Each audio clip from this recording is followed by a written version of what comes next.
everyone, my name is Serafi and I'm happy to meet you all. And today we're going to play some Shadowverse Worlds Beyond. I know what you're thinking. Serafi, you advertised the guild, you haven't made any deck guides or anything like that yet.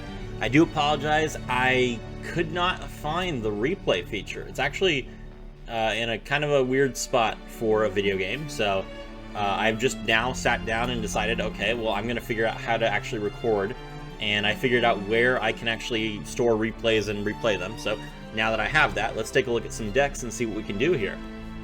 The first deck that I want to highlight for you guys that I'm having a ton of fun with is Aggro Dragoncraft. So Dragoncraft is a deck that focuses on ramp, which is increasing your maximum mana and so that you can get to 10 mana faster than everyone else. And they do have a lot of rewards for doing so. Their key mechanic is called Overflow, which is an effect that triggers if the card is played while you have at least 7 maximum mana, which is pretty cool.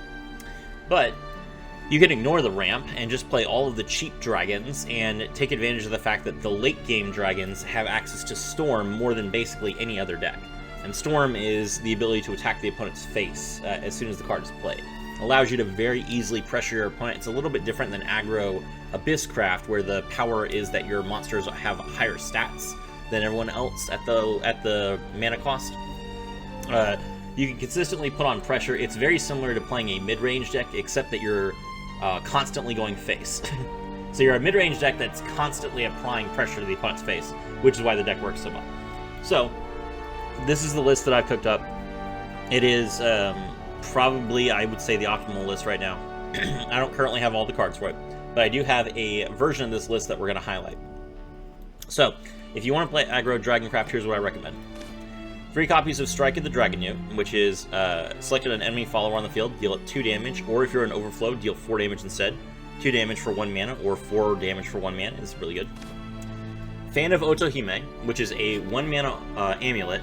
It says engage 3, so you have to spend 3 mana to use this card. Summon an Otohime's bodyguard, select a card in your hand and discard it. So you might think that this is weak. Why would I want to pay 3 just to summon a copy of a unit and then discard a card from my hand? Well, the unit in question is a 2/2 Storm Ward unit. It also has the Marine tag, which we don't care about in this deck, but just in case you care about that. But more importantly, Fan of Otohime is one of the few amulets that does not destroy itself when it's engaged. So you can constantly use this effect. You can only do it once per turn, but you can constantly use this effect and trade cards in your hand for 2/2 units that have Storm, so you can pressure your opponent and attack them repeatedly.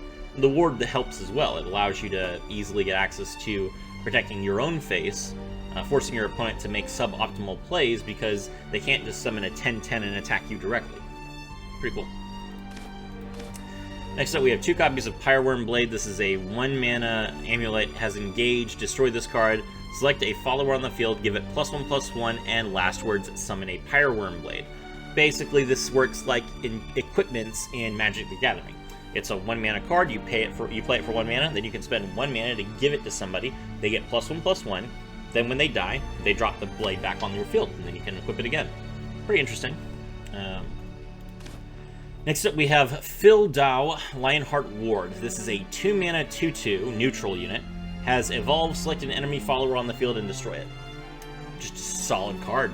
Being able to just pop any card on the field, especially a ward unit, and get rid of it so that you can win the game is very useful to you. Then we have Hinikar and Jafnar Firestorm Duo. This is a 2 mana 2/2, a neutral. If you play it for 5 mana, then it evolves immediately, and it doesn't cost one of your evolve units. Last word, if this follower is evolved, deal 4 damage to a random enemy follower. So whether you spent an evolve counter or just played it for 5 mana, if you have it evolved, then you will deal 4 damage to a random enemy when it dies. And when it evolves, it's a 4/4 with Rush. So you can plop this down for 4 mana, crash into something, then burn something else. Pretty solid for 5 mana. Next up, we have Searing Fire Newt. This is a 2 mana 2/2. Fanfare, select an enemy follower on the field and deal it 1 damage. Fanfare triggers when the monster is summoned, so cool. Just an easy way to chip off a 1/1 or a 2/1, get us some early pressure so that we can keep pushing. But that's not the best 2-drop we have. The best 2-drop that we have is Little Dragon Nanny. Little Dragon Nanny is a 2 mana 1/1 Dragoncraft with Fanfare, summon a Fire Drake Well. Fire Drake Whelp is a 1/1 that has Intimidate. Intimidate is a Dragoncraft ability that says the unit cannot be attacked. So normally you can attack whatever unit that you want, which is why Rush is so powerful in this game. But Intimidate allows you to avoid being attacked, so you can continuously go face and just ignore your opponent, or take a relatively better trade for yourself if you need to. The card can still be destroyed by spells and abilities, it just can't be attacked, which is a pretty cool and interesting mechanic, and getting that early on turn 2 then allows you to potentially, your opponent can't necessarily remove it right away. If you evolve this, it becomes a 3/3. You can also place some buffs on it to make it a 5/5 or a 6/6. It's really dangerous. Then Little Dragon Nanny has an effect where if you evolve her, she replicates the effect of her Fanfare, summoning another Fire Drake Whelp.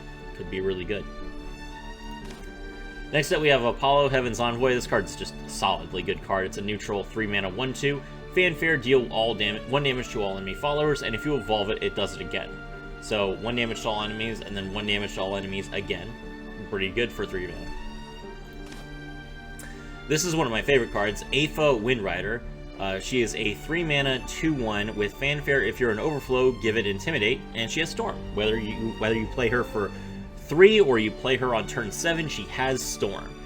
So that's really, really strong, and the card just constantly can pressure your opponent. If you are an Overflow, you'll Super Evolve her. She'll be a 5/4 with Storm. Good card. Next up, we have Marion Ravishing Dragonute, which is typically what you pair with Aoife. He costs 4 mana, so you can play him when you have 7 mana, along with Aoife, who is 3 mana. Fanfare, select another allied follower on the field, give it +2/+2. If you're an Overflow, give it +3/+3 instead. This is really useful with all the Storm units that you play, especially the cheap ones. So not only can you play this with Aoife, you can also play this with Otohime's Bodyguard, which is also 3 mana. Otohime's Bodyguard is a 2/2 with Storm. You Super Evolve that, it's a 5/5 with Storm and Ward. Make it an 8/8, and then you can crash into your opponent for 8, and then they have to deal with an 8/8 Ward unit. Could be really useful to you. Seasoned Merman, this card is just really stupid. This is a 5 mana 3/3 with Fanfare. Summon 2 copies of Majestic Megalorca. Majestic Megalorca is a 2 mana 2/2 with Rush. So for 5 mana, you get a 3/3 and 2 2/2s that can attack immediately. That's really, really powerful. But then you also have Evolve, Summon a Majestic Megalorca. So if you evolve him, he summons a 3rd one. So now he is a 5/5 with Rush, and then you have 3 2/2s that also have Rush. You can clear basically anything and potentially leave behind some bodies for pressure. This is like Orcus 3 turns early, and Orcus is an insane card. So yeah, it's fantastic. This card is just so cheap, and it's in Dragoncraft. One of our main boss monsters, Forte Blackwing Dragoon. This is a legendary card, 6 mana 5/2 with Storm and Intimidate. So she comes down, she attacks immediately for 5, and she can't be attacked back. You can Super Evolve her and she becomes an 8/5. Good enough. Our other legendary card is Odin Twilight Fate. This is a 7 mana 4/2 neutral. Fanfare, select an enemy card on the field and banish it, and it has Storm. Again, perfect Super Evolve target. Comes down, banishes one of your opponent's cards, hits your opponent for 7, can end the game. The last card in our deck is Warrior of the Deep, which is hilarious. Warrior of the Deep is an 8 mana 6/6. I don't know why they decided that sharks were water dragons, but I love it. So it's got Fanfare, deal 6 to the enemy leader, which is basically Storm. It's Storm, but it goes through Ward, and the unit can attack as well. So you can play it, you can evolve it, and then you can crash into like an enemy to make sure that you don't die, while also hitting your opponent for the same amount of damage it would have hit for if it could attack directly. Very, very powerful card. All right. Cool, so with that in mind, let's take a look at a replay.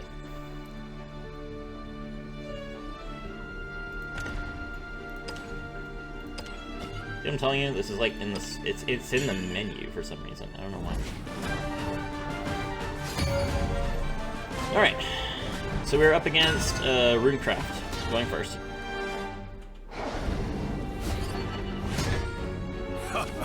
This brings me back. Alright. Medium rare. Or well so done. we keep our Call of the Megalorca, and we have, which summons 1 Megalorca. Then we have Searing Newt, Fire Newt, Odin, and Strike of the Dragon Newt. Let's go.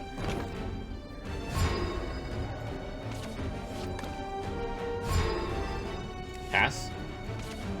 Our opponent's going to start off with Foresight. They're playing Runecraft, which means that their goal is to try and play as many spells as possible. We summon our little Dragon Nanny and immediately get our unit that can't be targeted. Opponent's going to draw a card and boost their hand again. We play Call the Megalorca to summon a 2/2, and we attack directly twice and pass. Did you see me fly? The opponent plays Starry-Eyed Penguin Wizard, which is a 4-mana 2/2 that draws them 2 cards. Pretty powerful. We're going to go ahead and summon Marianne right now and buff our units. Attack our opponent directly and trade off. So they take another 4. They're going to Foresight to draw a card, Foresight to draw another card. Then they Stormy Blast to get rid of our dragon before it becomes a problem. But we still have 4 damage on the board, which is really good for us. We're going to play Seasoned Merman to give ourselves 2 units, and we'll attack directly. We could have evolved here for more pressure, but I wanted to save the evolution. Special assignment today. The spark of knowledge. Alright, so the opponent summons Miss Miranda, Adored Academic, which is a 2-mana 2/2 that fanfare spell boosts the hand. Then they played their Sage's Teachings, which is 3 mana restore 4 defense to your hero, so they went back up to 14. Then they evolved, so they spent one of their evolutions, which selects an enemy follower on the field, deals it 3 damage, and spell boosts the hand. So she killed my Merman. Now she's going to kill the other 3/3. Alright, it's our turn. The winged musician dons her mask. This is a card that I'm playing just because I don't have the whole deck yet. Lu Fang Golden Note Ward. This is a 4-mana 3/3 with fanfare. If you're an overflow, evolve this follower. And it says, when this follower evolves, gain 1 max mana, which is really powerful. We summon Searing Fire Newt to burn the opponent for that last 1 damage. And then we're going to evolve, which increases our maximum mana to 7. Now we are in overflow. We attack directly for and take the opponent down to 9. Excellent. The opponent spends 6 mana to play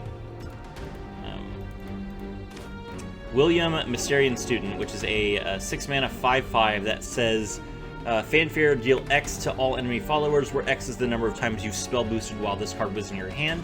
That was 6 for her, so she cleared our entire field. We're going to summon Warrior of the Deep, strike our opponent for 6, and we're not even going to evolve. We pass. Opponent draws a card, then they summon a Ward unit to protect themselves because they are desperate to not die.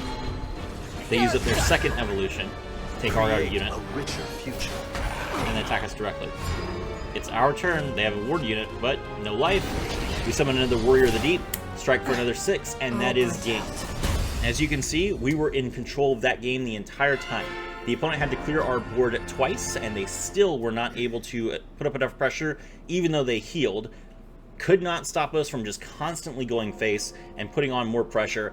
That's the power of Aggro Dragoncraft. My name is Serafi, and I was thrilled to have all of you with me.